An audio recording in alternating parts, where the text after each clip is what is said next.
Julian Alvarez won the FA Cup, the Premier League, the Champions League title, and the World Cup in the space of a year at just 21 years of age. He deserved it. Julian Alvarez, who is one of the most Every single game is working and scoring goals, making assists. highly rated young forwards in South America. Now, to be fair here, even though he's been integral to the successes of his club and country, Manchester City and Argentina respectively, he didn't specifically feature as the main man, which is especially true for Manchester City, considering he was in direct competition with currently the best striker in the world, Erling Haaland. While for Argentina, he wasn't even considered the best striker in the squad at the beginning of the World Cup, as the title went to Inter Milan's Lautaro Martinez, but what was consistent about him was that whenever he was called upon to play, he often came up with the goods during crucial stages of the competitions his team triumphed in. He's a top lad, very humble, hard worker, and I believe he's going to be a superstar. Anyone who's watched Julian Alvarez knows exactly how talented he is. Heralded as one of the game's most promising young forwards, he is held at such high regard, even earning comparisons with Manchester City and Argentina legend Sergio Aguero. Obviously, it's hard to compare him to Aguero, to be fair. He's got a lot to prove.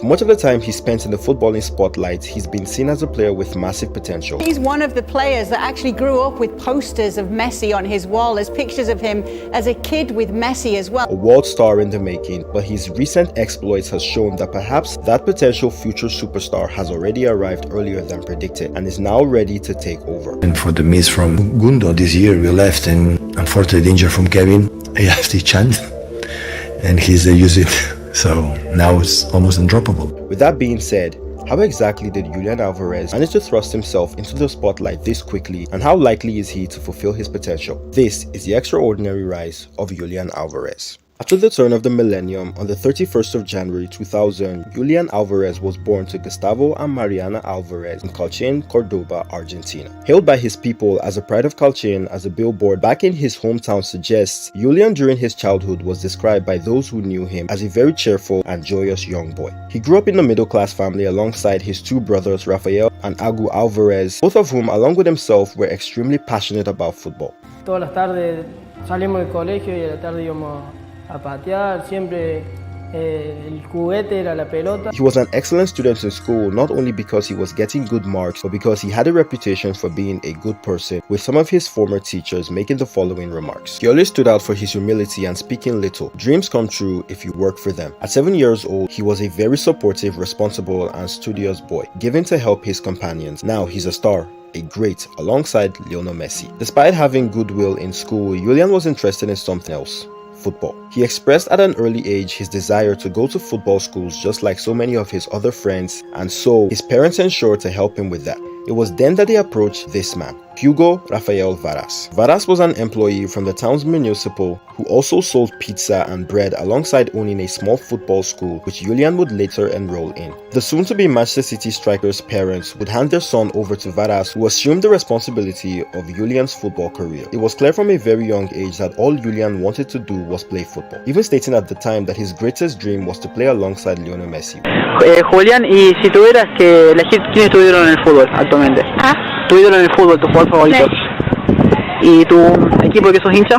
River, del Barça, de Calchin, bueno, y Argentina. Under the stewardship of Varas in Futara Estellita Football School, Alvarez thrived, immediately performing way better than the other children, and after 3 years he began rubbing shoulders with players from bigger academies. Soon enough, huge opportunities began showing up for the young boy as his performances caught the eye of the local team, Club Atletico Calchin, who subsequently inquired about the boy, leading to Varas organizing a meeting with his parents over his future. A few years later, Julian joined the club and immediately began to show them what he was made of. Varas also ensured to follow him to the new academy to help him settle well into the place. He held extra training sessions with him to ensure he was at his absolute best, and Julian did not disappoint as he soon became the best player for his age group in the entire academy. His efforts would pay off greatly as he got such widespread attention from several clubs in the country and beyond, but the one that would blow everyone else out of the way was when the utter footballing behemoth we all know as Real Madrid expressed interest. And so, at 11 years of age, he flew to Madrid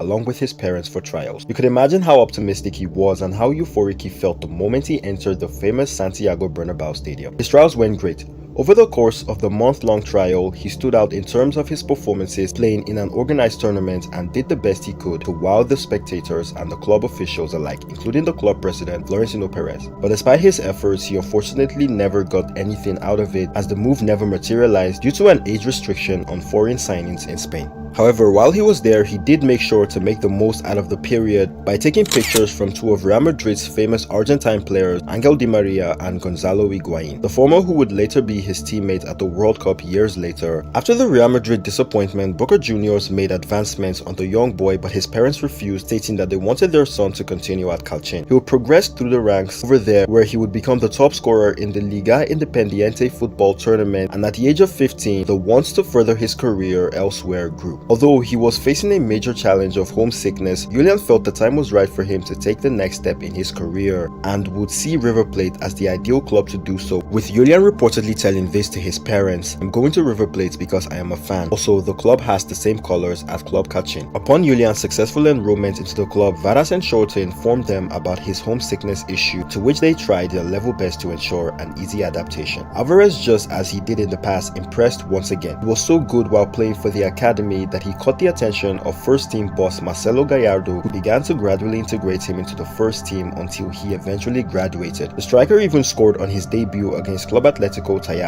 A partnership featuring a manager with a reputation for nurturing young players and a player considered one of the best young prospects in Argentinian football. Did anyone really expect anything less than ordinary? Alvarez is a manager's dream. He's versatile, meaning he can play as a striker, winger, an attacking midfielder, a shadow striker, or whichever attacking position you wish to situate him in. He has the unique ability to mimic or sort of shift his style of play depending on the situation he finds himself, along with the players he finds himself surrounded by. This ability of his will come in handy during the 2022 FIFA World Cup tournament. He's flying around doing 2 or 3 man's running because he's infectious for other people around the stadium as well, not just on the pitch, and I think he's a real asset. As his manager Gallardo puts it, Julian Alvarez is a player coaches love for his quality, generosity and mischief on the pitch. He has the ability to be aggressive yet clever with the way he plays. He's very good at coming in deep to collect the ball to allow his teammates make runs behind him while he plays them a quick pass to ensure the smooth progression of the attack. He also knows exactly when to hold on to the ball and when to release it. He was especially good for a team like Argentina in the World Cup, as his ability to create space for other teammates aligned perfectly with other players like Lionel Messi and Alexis McAllister's ability to operate in a variety of region of spaces during the progression of attack. In other words, his movement freed up players like Messi to do well what Messi does best. You need Alvarez, you need his runs, you need that kind of energy, and him and Messi play so well together because of that. As a striker, Alvarez is often very present in the box. His movements are sublime, as he has both the timing and pace to very well get away from the last defender, get himself through on goal, and well, his finishing rarely fails. Nicknamed the Spider, Alvarez gradually became an integral member of the team, helping River Plate to win multiple major trophies in Argentina, as well as the Copa Libertadores title, when they beat bitter rivals Boca Juniors 3-1 at the Santiago Bernabeu 7 years after his rejection. Word began getting out about this wonderful teenage sensation who was taking Argentinian football by storm. The extent of his value was exemplified when he was part of a group of young players who were selected to train alongside the main Argentina squad in Russia during the 2018 FIFA World Cup. A huge honor, as he got to rub shoulders with the likes of Lionel Messi, Angel Di Maria, and his widely considered football clone Sergio Aguero. Speaking about his comparisons with the Manchester City legend in 2019, he said, "I like Kun Aguero a lot and I try to copy his movement." People are already building him up as like the next Sergio Aguero. Is that too much?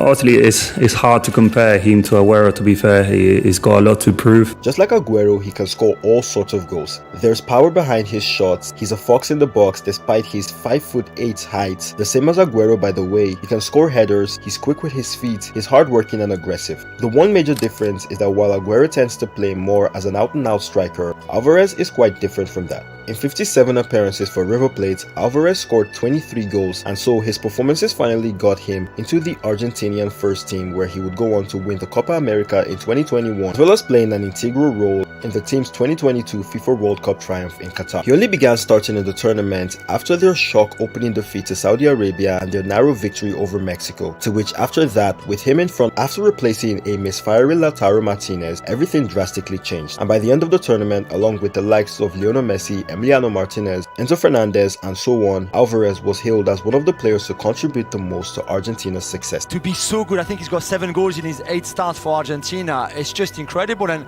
again, I don't think without Messi they wouldn't be here, but without Alvarez I don't think they would be here either. I think it's necessary for us to just back up and assess the true magnitude of what he pulled during this World Cup. He's gone into the World Cup after barely being a year since he was out of Argentina to represent his country. He's a young player who's not got that much experience of playing at the highest level, let alone on the grandest stage of them all, at least as football is concerned. During a period in which there was increased pressure from the nation of Argentina, as there always has been, but this time due to the fact that it could have been Messi's last chance to win the World Cup, and to still come on to start during the most crucial periods of the tournament and still put out amazing displays is truly commendable. The point is, in theory, Alvarez wasn't expected to be that good during the tournament, a sentiment even echoed by Messi himself. Nobody imagined Julian would have the participation and importance he has shown. The help he has given us has been absolutely spectacular. If Alvarez didn't turn out the way he did, it would have been completely understood. But for him to take the chance and made it his own was indeed spectacular. A lot of credit also has to go to the manager Lionel Scaloni, as himself along with his coaching staff has been excellent in ensuring the vibe in the dressing room was optimum for favoring the kind of unity and harmony necessary for fostering young players who were stepping onto that big of a stage. January of 2022, he became a Manchester City player, signing for £14 million, and well, by the following season won the treble with them. World Cup winner in 2022 and Champions League winner by 2023.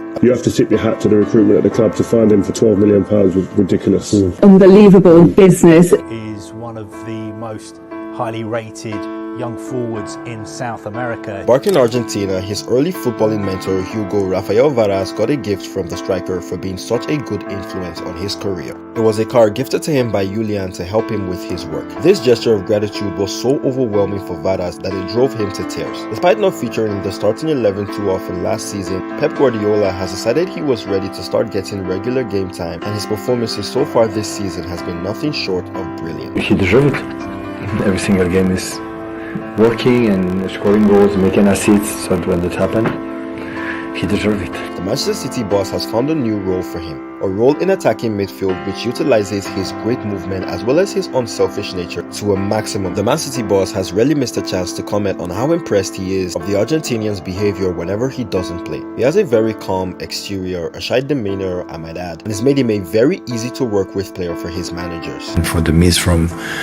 Gundo this year, we left, and unfortunately the injury from Kevin, I have the chance and he's used it, so now it's almost undroppable.